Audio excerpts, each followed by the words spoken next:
नरेंद्र मोदी दुनिया का सबसे बड़ा झूठा है और जालिम है। आप कब्जा करके बैठे 7,000 करोड़ की जायदाद, यानी कलेक्टर साहब जैसा कानून बनेगा, कलेक्टर साहब बोल देंगे नो नथिंग डूइंग। अस्सलाम वालेकुम दोस्तों, एक बार फिर से आपका खैर मकदम है हमारी यूट्यूब चैनल AIM हक की आवाज़ में। मैं आसिफ आपकी खिदमत में एक बार फिर से। दोस्तों अभी आपने असदुद्दीन ओवैसी साहब की एक छोटी सी क्लिप देखी होगी जिसमें वक्फ बोर्ड की ज़मीन के हड़पने के ऊपर कुछ बोलते नज़र आ रहे हैं। अगर आपने QR कोड स्कैन करके ये सोच लिया है कि अब आपका काम ख़त्म हो चुका, तो ऐसा बिल्कुल नहीं है, क्योंकि वक्फ बोर्ड का जो बिल है और उसमें जो चीज़ें लिखी हुई हैं उसको जानना भी आपकी एक बड़ी जिम्मेदारी है और दूसरे लोगों तक ये मालूमात पहुंचाना भी आपकी जिम्मेदारी है, ताकि उन लोगों को जिनको ये पता नहीं है कि वक्फ बोर्ड आखिर बिल क्या है और इसमें सरकार ने क्या रखा है। तो असदुद्दीन ओवैसी साहब की एक क्लिप है जिसको आपको पूरी सुननी है, पूरी देखनी है और इसके साथ ही दूसरे लोगों तक इस क्लिप को ज़रूर शेयर करनी है, क्योंकि असदुद्दीन ओवैसी साहब वक्फ बोर्ड के बिल में जो एक सेक्शन है उसके ऊपर बोलते नज़र आ रहे हैं। इस सेक्शन में क्या लिखा हुआ है और मुसलमानों को किस तरह से इफ़ेक्ट करेगा, हर एक मुसलमान को ये चीज़ पता होना ज़रूरी है, क्योंकि बहुत से लोग अभी भी ऐसे हैं, गफलत में हैं कि वो ये सोच रहे हैं कि वक्फ बोर्ड के बिल के आ जाने के बाद उनका कुछ नहीं होगा, लेकिन ऐसा बिल्कुल नहीं है, क्योंकि गवर्नमेंट जो भी चीज़ ला रही है मुसलमानों के ख़िलाफ़ वो मुसलमानों को पूरी तरह से इफ़ेक्ट कर रही है।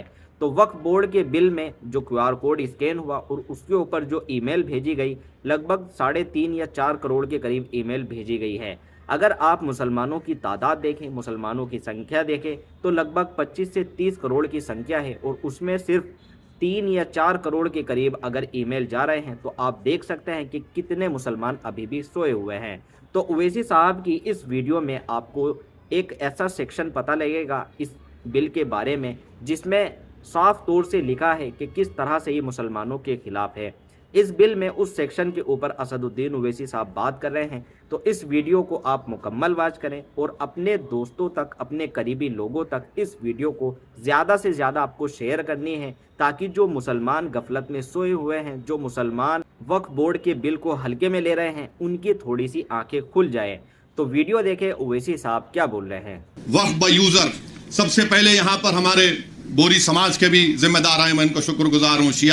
हमारे शिया लोग भी हैं, अहले सुन्नत के भी हैं, देवबंदी भी हैं, बरेलवी भी हैं, जमात इस्लामी के भी। अगर हमारे पास हम ओरली ज़बानी तौर पर बोल सकते हैं कि भाई ये मैं जायदाद को वक्फ कर रहा हूँ, हम ज़बानी तौर पर ये बोल सकते हैं कि मैं अपनी ज़िंदगी में इस शख्स को अपना मुतवल्ली, नायब मुतवल्ली बना रहा हूँ।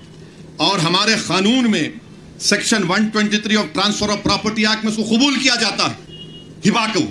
मोदी जी कह रहे हैं कि ओरल तरीके से अगर आप बोलेंगे मैं वफ़ कर रहा हूं, काबिल कबूल नहीं है। आप कौन होते हमारी शरीयत में मुदाखलत करने वाले।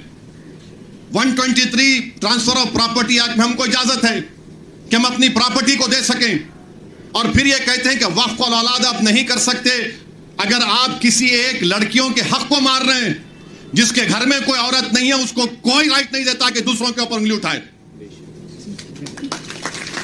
आप अंदाजा लगाइए कि कानून यह कहता है कि मैं अपनी औलाद को गिफ्ट कर सकता हूं, चाहे हिंदू हो या मुसलमान हो।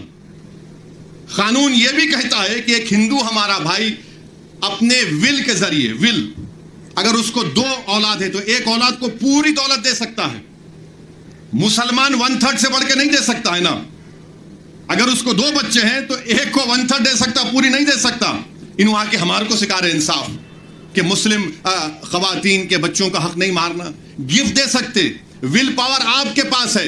अच्छा, फिर आप ये भी देख लिया, अगर कोई हमारे हिंदू भाई बहन में अगर मर्द और शौहर है, दोनों काम करने वाले हैं, अगर शौहर मर गया तो शौहर के मरने के बाद उसकी जायदाद बीवी को नहीं मिलती, उसके मां बाप को मिलती।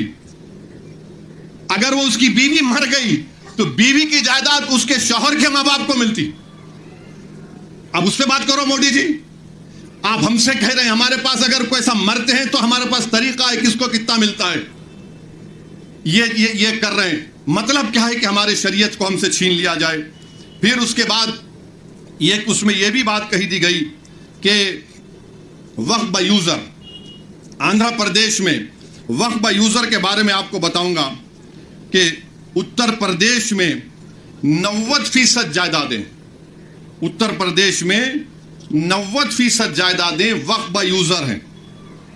वक्फ 1 लाख उत्तर प्रदेश में 1,22,599 वक्फ की जायदादें हैं, जिसमें से 1,12,000 तो खाली वक्फ बाय यूजर हैं। और वक्फ बाय यूजर का मतलब क्या है कि कोई किसी मस्जिद में उसका कब्जा है, 100 साल से है और वहां पर नमाज हो रही है, दरगाह है, खानका है, उरस हो रहा है। अब आप बताइए, ये कह रहे हैं वक्फ बाय यूजर नहीं होगा। यानी मैं जो लॉ ऑफ एविडेंस है, निसार साहब बताएंगे तफसील से बाद में आपको। पोजेशन का मतलब यह नहीं कि मालिक बन जाऊं, तो पोजेशन के लिए इस्तेमाल भी तो है। मस्जिद है, इस्तेमाल कर रहा हूं नमाज के लिए, ईदगाह है, नमाजें हो रही हैं, दरगाह है, खानखाएं हैं। तो मोदी जी को मालूम था कि उत्तर प्रदेश में 1,12,000 मुसलमानों की जायदादों को कैसे हासिल करना है, तो वक्फ बाय यूजर उड़ा दो। तेलंगाना में आप देखिए करीब 33,000 के करीब वक्फ की जायदादें हैं। तेलंगाना में जो 33,929, जिसमें से 90% जायदादों के पास डीडी नहीं है। डीडी नहीं है। अब ये डीड का चक्कर ये है कि अगर खुदा ना खास्ता ये कानून बन जाएगा तो फिर आपको जितनी वक्फ की जायदादें हैं उसको रजिस्टर करवाने के लिए जब आप जाएंगे कलेक्टर साहब के पास, तो कलेक्टर बोलेगा कहां है इसका कागज। CAA में कागज पूछ रहे, ये कानून में भी कागज पूछ रहे। अब आप बताइए कि 300 साल, 200 साल, 100 साल पुरानी जायदादें हैं, कौन सा कागज रहेगा?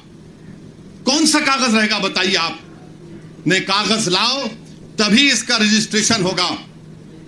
तो वक्फ बाय यूजर आप अंदाजा लगाइए कितना बड़ा नुकसान हमारा होने वाला है।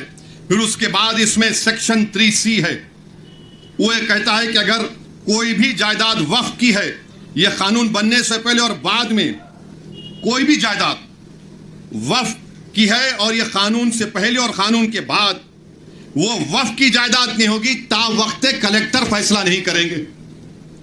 कौन कलेक्टर है ये भाई? कलेक्टर साहब के पास कोई भी जाके बोल देगा कि देखो ये जायदाद वक्फ की नहीं है, ये शिवसेना वाले जाके बोलेंगे, बीजेपी RSS वाले जाके बोलेंगे। कोई कलेक्टर हुकूमत के वक्फ के खिलाफ फैसला देगा? कोई जाकर उसको वो तो कलेक्टर साहब समझेंगे अरे भाई मेरे को तरक्की करना है। और कानून ये कहता है कि कोई भी अपने ही मामले में जज नहीं बन सकता। अपने ही केस में जज कैसा बनेगा कलेक्टर, जिसको लैटिन में बोलते न्यूमो जुडोक्स इन कॉजा सुआए।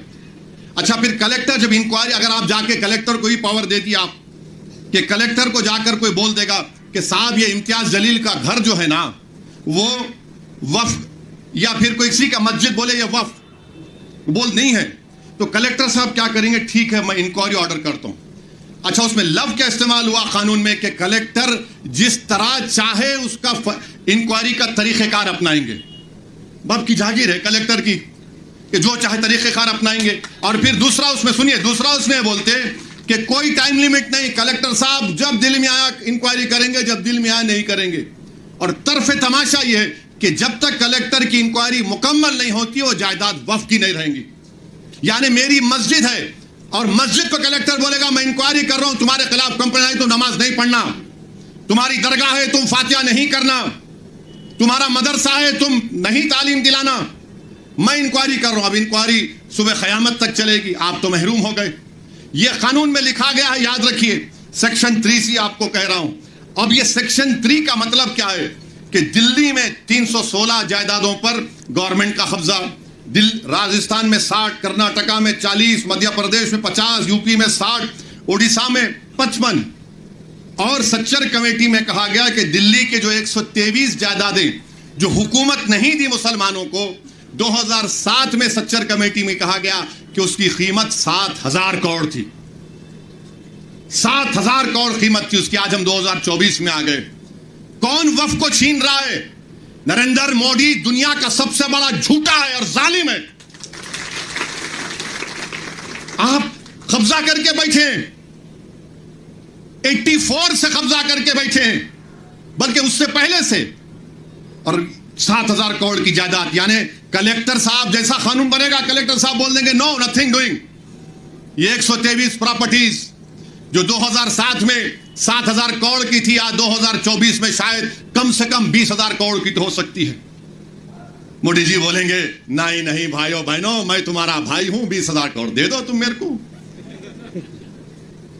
अरे आप अंदाजा लगाइए, सेक्शन 3C को निकाल कर ये कह रहे हैं